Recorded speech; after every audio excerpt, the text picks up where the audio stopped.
All right, so let's move to the US now. Again, lots of things happening, and news out of the US. Speaker Nancy Pelosi has announced 7 impeachment managers. And for more on this, let's speak now to our US correspondent who's in Johannesburg, Sherwin Bryce-Pease. Hi, Peter. Sherwin, so a lot has been happening in the last 24 hours, but take us through what these managers are, who they are, what it means in the impeachment process. Right, and a long process it's been. They passed the articles of impeachment before Christmas, and we've been waiting for the next step that takes us the bridge, if you will, between the House and the Senate, so that the Senate impeachment trial can get underway. What Nancy Pelosi and the Democratic caucus have done today is they've decided on the 7 Democratic lawmakers, who include the chairman of the House Judiciary Committee, Gerald Nadler, who authored the articles of impeachment, and the chairman of the House Intelligence Committee, essentially Adam Schiff, the legislator, the lawmaker from California, who chaired the sessions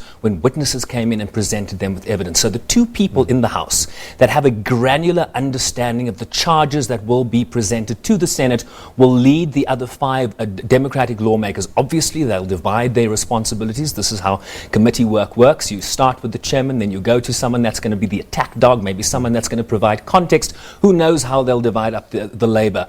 But these are people that understand why these charges have been brought and have been the face, along with Nancy Pelosi, of the impeachment inquiry to date. All right, so we're waiting for a Republican response of some kind. What will that look like? It will first be a tweet from the President of the United States, no doubt. I mean, that if history tells us anything. But we are waiting to hear who will represent the President's version here. We haven't heard from the White House, except that they have blocked subpoenas. They've used executive privilege to block testimony in the inquiry. But we haven't even really heard a defense from the White House per se. We've heard from lawmakers in the Republican Party, but we haven't heard from White House counsel. We haven't heard from Giuliani. Is he going to, he's offered his services to represent the president in the Senate, but his credibility is a bit shot. So I don't think senators or the White House will necessarily go for that. So interesting to hear who will represent the president. You know, they've also been pushing. They want the likes of Joe Biden. If Democrats in the Senate insist on having witnesses, for example, John Bolton, the former national security advisor, what the White House is now saying, well, then we want to call Joe Biden or Hunter Biden, which has absolutely nothing to do with the substance of this inquiry. We don't want to know if there was corruption in the Ukraine energy company. This was an abuse of power in the United States for which the Congress has responsibility for. Congress doesn't have responsibility for a criminal investigation if there was corruption in a gas company in Ukraine. Do you understand the difference? Yeah. All right. So today's an important day as well. The articles of impeachment. It's today the final day that they decide and vote whether they're taken to the Senate. Right, so now the articles will be sent over to the Senate, and now the Senate has the mandate to begin the trial. And what they will now do is decide and vote on how the rules of this process will work, the rules of this trial, similar to what the House of Representatives did in terms of a resolution on the rules of how to conduct the impeachment inquiry. And you would remember there would be interactions in the House when the Republicans would want to nominate a fellow Republican to use their time, and Adam Schiff stepping in and going, but the rules of this resolution don't allow that. You have 15 minutes as the ranking member. I have 15 minutes as the chair. You cannot then defer to another lawmaker because the rules say that. So rules are very important when it comes to this process. Otherwise, it can be very chaotic, Peter. All right, so we had Nancy Pelosi running through Congress with this impeachment, drawing up these articles of impeachment, and then there was this pause, and people were asking, hang on, if this is urgent, why have you been sitting on them for so long? But it seems as if there might have been some method to the madness.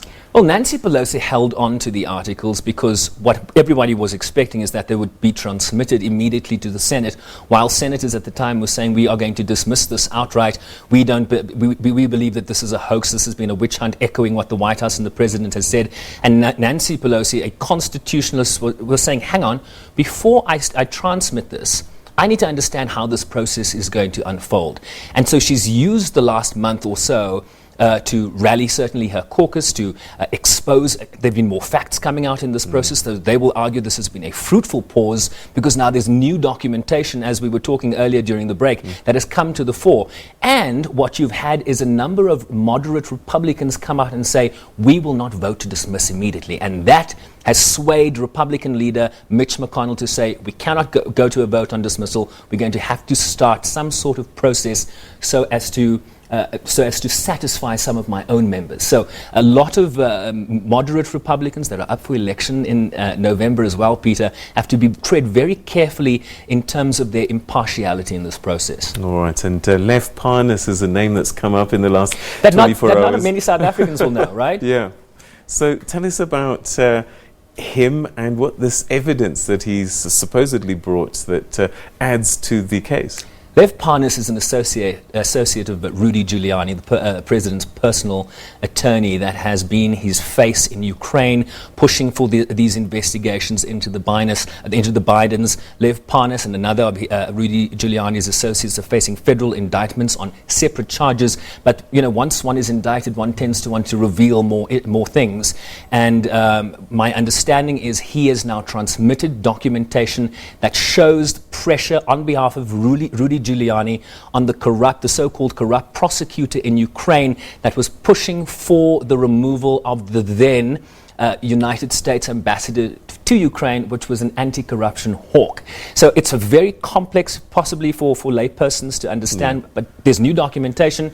He's being a rat, if you want to call it, in terms of Trump's language, but close to Rudy Giuliani, was assisting him in getting dirt on the Bidens, says, I have some documentation, here it is, and that's what's come to the fore today. And the name that keeps coming up in the center of all of this is a civilian by the name of Giuliani. No, actually, it's the president, Donald Trump. Donald Trump and Giuliani. Yes. But I think Trump's the focus here, not so much Giuliani. But the fact that he was used to facilitate some of these conversations. Shadow foreign policy. Was he speaking for the Secretary of State? There's been testimony in the House from the EU Ambassador Sondland, who talked about the fact that everybody was in on this. So what role was Giuliani really playing that? Maybe there's another article waiting. Okay, so will things now move with speed? Are we starting now to see things gather pace from today? Mitch McConnell, the Republican leader of the Senate, has made this clear from the beginning. They don't want testimony. They don't want new documents. They want this to be dismissed, the president to be found essentially not guilty, so that they can now focus on the economy that's doing so well, to focus on this China-US deal that is a deal but isn't really a deal. Let's focus on the successes. This, for them, is a distraction, so they want to wrap it up quickly. His counterpart in the Senate, the ranking member, the Democratic leader, Chuck Schumer, wants to drag this out. They want to hear from testimony from John Bolton, Mick Mulvaney, who was very influential in terms of withholding the congressionally approved almost $400 million of defense aid to Ukraine. These are key role players. Why, if you didn't do it, Peter, why don't you come and tell us, Peter? Yeah. You know what I mean? All right. So if we do go the witness route, and it will take time, the elections are a few months away now. What will this do? Will this be settled before the election, or is it just to create enough noise and drama to affect the election? If I were to put my head on the block, I don't think Trump is going to be removed through this impeachment process. It would defy political sensibility for Republicans to turn on a president that has 95% support within his party. His base is solid. They don't like this impeachment inquiry. They don't want a trial. They want him to be exonerated because they want him to continue leading the United States. But there is a sizable disaffected population that didn't vote for this president. In fact, a majority didn't vote for this president. Right? The Electoral College is something we can talk about. But if Trump got 61 million, Hillary Clinton got 64 million. But because of this opaque system of the Electoral College, Trump won enough states to get enough Electoral College votes. So we have this very divided country. I mean, that's a pretty even split. I don't think any of Hillary's supporters have moved any closer to Donald Trump. The question is, can they win those Midwestern states to give the Democratic candidate, the eventual Democratic candidate, the 270 votes in 2020? That's an answer I don't have for you right yet. Okay, we're going to... But I'll be there to tell you. A quick off-ramp now. The Democrats are busy trying to decide their own presidential candidate. Yeah. They had a debate last night.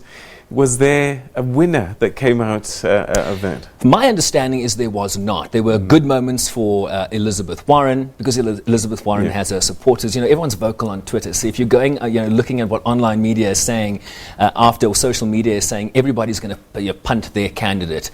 Bernie Sanders has been consistent. I think the top 4 candidates right now have been consistently Joe Biden, have been Pete Buttigieg, the gay former mayor of South Bend, Indiana, Elizabeth Warren, the senator from Massachusetts, and the 4th one is, you're going to help me? No, I'm not. Off the top of my head, there's a 4th one that has been in the top tier. So it's Joe Biden, Sanders, Warren, and Buttigieg. Yes, that's the 4. Right. Okay. So is there a winner? Not yet, but Elizabeth Warren. I would watch Elizabeth Warren. Sounds like you've got a favourite. We're going to leave it there for the time being. You're not allowed to say that on live TV. This is why we're going to stop the interview right now.